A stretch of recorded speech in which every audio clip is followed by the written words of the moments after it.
Welcome to ఓల్గనెస్. ద్రోహం, దగ, దౌర్జన్యం. అమెరికా గురించి చెప్పాలంటే ఈ మూడు ముక్కలు సరిపోతాయి. అవసరం ఉన్నప్పుడు మిత్రుడిలా, దారి తప్పినప్పుడు శత్రువులా, రెండు ముఖాలతో డ్రామాలాడే దేశం అది. భారత్ కోసం మాటలు చెప్పిన దేశమే ఇప్పుడు మళ్ళీ పాకిస్తాన్ని ఓ ఫ్రెండ్గా గౌరవిస్తోంది.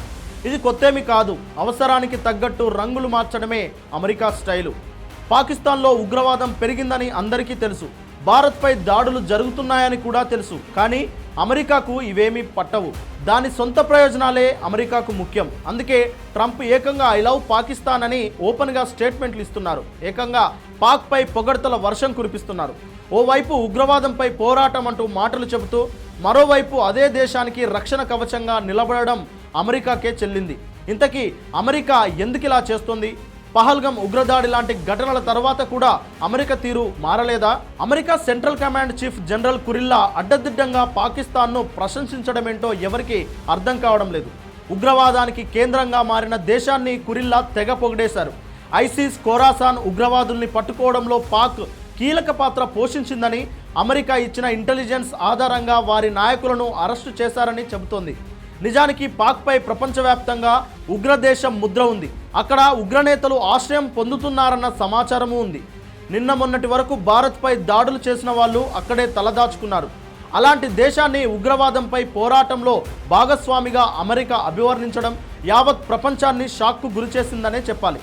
అయితే అమెరికా ఇలా చేయడానికి చాలా కారణాలే కనిపిస్తున్నాయి. ఇది అమెరికా కొత్త స్ట్రాటజీగా కనిపిస్తోంది. చైనాకు దగ్గరగా ఉంటున్న దేశాలను తిరిగి తన వైపు తిప్పుకోవడానికి అమెరికా ఈ గేమ్ ఆడుతోంది. పాక్ ఇప్పటికే చైనా వైపే కొనసాగుతుంది. బెల్ట్ అండ్ రోడ్ ప్రాజెక్టులో యాక్టివ్గా ఉంది. ఇటు ఆఫ్ఘన్ పరిసరాల్లో చైనా కొత్త ప్లాన్ చేస్తుంది. పరిస్థితి ఇలానే కొనసాగితే సంబంధిత దేశాలు తమకు దూరం అవుతాయనే టెన్షన్లో అమెరికా ఉన్నట్టు కనిపిస్తోంది. ఇక అమెరికా వ్యూహం వెనుక కేవలం భద్రతా కారణాలే కాదు, భారీ ఆర్థిక ప్రయోజనాలు ఉన్నాయి.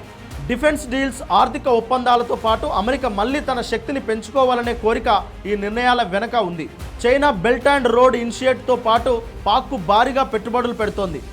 అమెరికా ఇదే ప్లాట్ఫామ్లో పోటీ పడాలని చూస్తుంది. అందుకే పాక్ను పూర్తిగా కోల్పోవడానికి ఇష్టపడడం లేదు. అంతేకాదు, ఆఫ్ఘన్ సరిహద్దు భూభాగాల్లో అమెరికా తమ ఇంటెలిజెన్స్, డిప్లొమసీ మళ్ళీ బలపరచాలంటే పాక్ను చేతిలో పెట్టుకోవాల్సిన అవసరం ఉంది.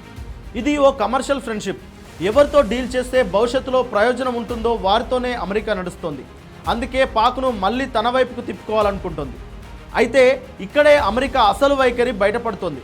ఉగ్రవాదంపై అమెరికా చెప్పే మాటలు, తీసుకునే చర్యలు అసలు పొంతనలేవు.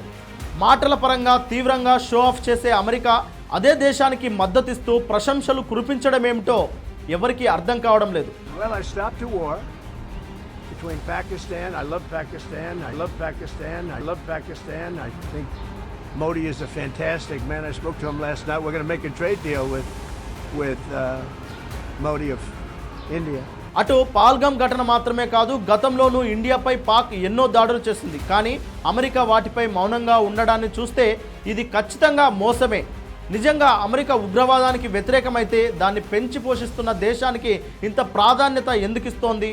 మీరే సమాధానం చెప్పండి. మీ అభిప్రాయాన్ని కామెంట్ రూపంలో తెలియజేయండి.